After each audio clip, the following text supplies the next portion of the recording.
La Revolución Libertadora, también conocida como Revolución Fusiladora por sus detractores, es el nombre dado a un período de la historia argentina acontecido entre el 23 de septiembre de 1955 y el 1 de mayo de 1958 en el que se instauró una dictadura cívico-militar. Durante los años que perduró el régimen, dos generales se repartieron el mando, siendo estos Eduardo Ernesto Lonardi y Pedro Eugenio Aramburu. El golpe de Estado que condujo a la instauración de este gobierno estuvo directamente relacionado con el conflicto nacional entre peronistas y antiperonistas, siendo Lonardi, Aramburu y el vicepresidente Isaac Rojas los máximos promotores del movimiento antiperonista durante este periodo. Todo comienza con el fin de la anterior dictadura, autodenominada Revolución del 43. El dictador Edelmiro Julián Farrell había devuelto el gobierno a manos civiles tras las elecciones de 1946, en las que su vicepresidente de facto, el coronel Juan Domingo Perón, había salido victorioso frente a una coalición antiperonista formada por cámaras patronales, la mayoría de los partidos políticos existentes y asociaciones estudiantiles.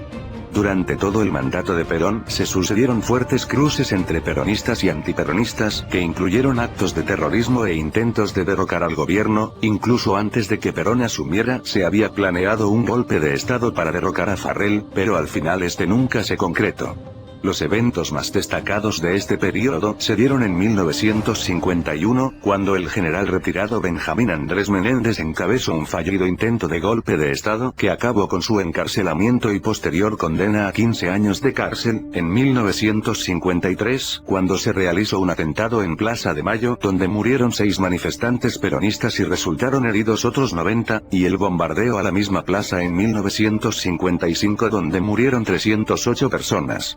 Entre 1946, año en que asumió Perón, y 1955, año en que fue derrocado, se planearon varios intentos de asesinar al presidente, entre los que se encontraban las conspiraciones del coronel Cabanillas, la de los sectores ligados a la Sociedad Rural Argentina, la Unión Cívica Radical y el Partido Liberal de Corrientes, el atentado orquestado por los liberales Bernabé Marambio Ballesteros, Gerardo Speroni, Juan Reinoldi y Ovidio Robar, el intento golpista de Alejandro Agustín Lanuse, quien se unió al golpe de Benjamín Menéndez y Julio Rodolfo Alzogaray y Tomás Sánchez de Bustamante, cuando el capitán de fragata Jorge Alfredo Bassi pensó en atacar la Casa Rosada, y un larguísimo etcétera. Al final, Perón tenía complejo de Fidel Castro, o mejor dicho, Castro tenía complejo de Perón.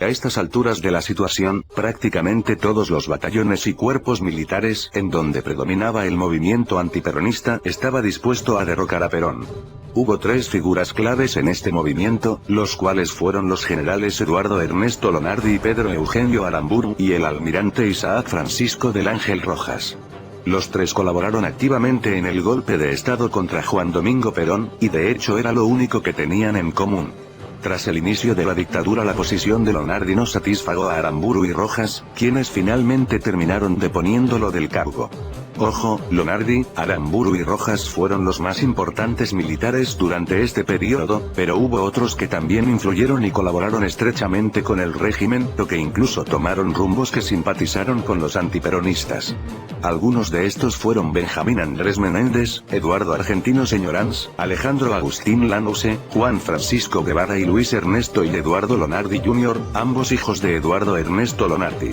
También merecen mención Dalmiro Félix Videla Balaguer, Arturo Rial y Miguel Ángel Zavala Ortiz, quienes participaron activamente en el transcurso del golpe de Estado y los preparativos de este. Los levantamientos contra el gobierno de Juan Domingo Perón comenzaron el día 17 de septiembre de 1955, cuando Lonardi encabezó una sangrienta insurrección armada en la provincia de Córdoba y tomó varias bases y escuelas militares, llegando al extremo de asesinar al director de una de estas de un disparo en la cabeza orquestado por el propio Lonardi. Se procedió al bombardeo de la ciudad de Río Colorado, y posteriormente, Aramburu y Señorans hicieron lo mismo en bases de la Patagonia. El general de brigada Dalmiro Félix Videla Balaguer tomó las principales emisoras de radio, las comisarías y el viejo cabildo de la ciudad de Córdoba, teniendo como resultado la muerte de 3 trabajadores inocentes, mientras que Arturo Rial sublevaba la base de Puerto Belgrano e intentaba hacer lo mismo con la flota del astillero de Río Santiago, y Miguel Ángel Zavala Ortiz se puso a la cabeza de uno de los comandos civiles cuyo objetivo era tomar una de las emisoras de radio. teniendo de su lado a Franklin Lucero, Alberto Teixeira, Miguel Ángel Iñiguez y Hugo Crexel. Perón respondió a la intentona golpista y comenzó una batalla entre el sector del ejército leal al presidente contra los golpistas, que puso contra las cuerdas a las tropas de Lonardi y Aramburu.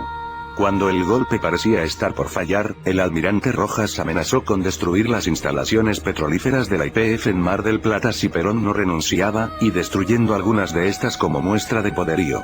Si bien Perón sabía que podía haber aplastado la rebelión, la fuerte oposición antiperonista presente en el ejército y la población civil mayoritariamente peronista abría el camino a una posible guerra civil en caso de que el golpe fracasara, hecho respaldado en los sectores peronistas, que le exigieron al presidente armas para poder impedir que los militares tomaran el poder, pero Perón se los impidió. Sabiendo esto, y sin querer provocar más bajas inocentes, Perón presentó su renuncia y delegó el poder de la nación a una junta militar encabezada por el teniente general José Domingo Molina Gómez. Molina Gómez comenzó las negociaciones de paz con Lonardi y Rojas, aceptando sus términos y condiciones en vista de que las tropas leales a Perón frenaron la represión hasta que se nombraran nuevas autoridades. Las negociaciones tuvieron éxito en su objetivo, Perón se exilió en Paraguay y José Domingo Molina Gómez fue arrestado y encarcelado en el penal de Magdalena.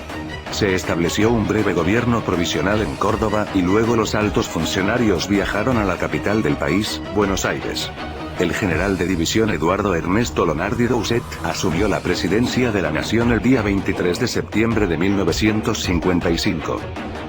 Lonardi comenzó su dictadura clausurando el Congreso Nacional y deponiendo a los miembros de la Corte Suprema de Justicia junto con todas las autoridades provinciales, municipales y universitarias. Mediante decretos, removió autoridades y las reemplazó, intervino organizaciones como la Confederación General del Trabajo y además suspendió el Estado de Derecho. En algún momento, fue robado y desaparecido el cadáver de María Eva Duarte de Perón, la difunta esposa del presidente depuesto Juan Domingo Perón. Durante este período también se adoptó el nombre de Revolución Libertadora a la dictadura, esto con el fin de dar un nombre al gobierno que representara y uniera a las Fuerzas Armadas Argentinas en el movimiento antiperonista. Lonardi trató de tomar medidas que pusieran en evidencia el carácter antiperonista de su régimen, pero evitando tomar medidas radicales como una forma de reconciliación nacional, hecho que fue fuertemente criticado por los sectores más duros del ejército, sobre todo por Isaac Rojas y Pedro Aramburu. Sus funcionarios y ministros fueron considerados ultracatólicos y conspiradores antiperonistas que estaban ligados personalmente a Lonardi, amigos y familiares suyos que compartían sus principios y opiniones aunque con distintas posturas políticas. Sin embargo, pese al supuesto carácter católico del gabinete, esto no se sostenía debido a la presencia de figuras como Juan Carlos Goyeneche, ferviente antiperonista y, para colmo de males, nazista. Goyeneche llegó a reunirse con varios altos funcionarios de la Alemania nazi y la Italia fascista, hecho redactado por el embajador francés en Argentina, quien escribió sobre el núcleo del gobierno de Lonardi lo siguiente: hombres de espíritu retrógrado, nostálgicos de un pasado que algunos remontan hasta la época colonial, partidarios de soluciones de fuerza o, cuanto menos, de autoridad. Están impregnados de concepciones muy próximas a las de un Charles Maurras en Francia y, durante la última guerra, la mayoría de ellos simpatizaron más con las potencias fascistas que con los aliados. Algunos no ocultaron en esa época su admiración por la Alemania nazi.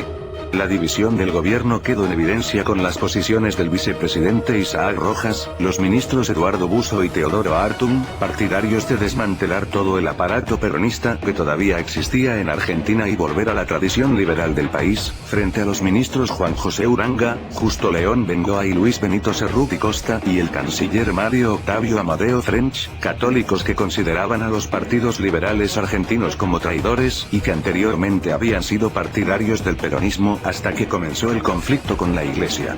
No habiendo pasado ni 3 meses desde que Lonardi comenzó su dictadura, entre los días 12 y 13 de noviembre, se sucedieron varias reuniones en la residencia presidencial de Olivos entre altos funcionarios del régimen y del ejército, en donde se solicitaron muchas cosas, entre ellas la disolución forzada del Partido Peronista, la intervención de la Confederación General del Trabajo, la creación de una junta militar revolucionaria y el desplazamiento de algunos funcionarios públicos. Los militares que exigían esto no deseaban el alejamiento de Lonardi, y de hecho consideraban que podían llegar a un acuerdo con este. Sin embargo, solo lograron el desplazamiento de Luis María de Pablo Pardo y de Villada a Chaval, mas Lonardi se negó a remover a Juan Francisco Guevara de su cargo. Apenas llegó el día 13 de noviembre, Lonardi recibió la visita de los ministros militares Arturo Osorio Arana, Teodoro Artung y Ramón Amado Ablaín, quienes le informaron que Lonardi había perdido la confianza de las Fuerzas Armadas y habían exigido su renuncia.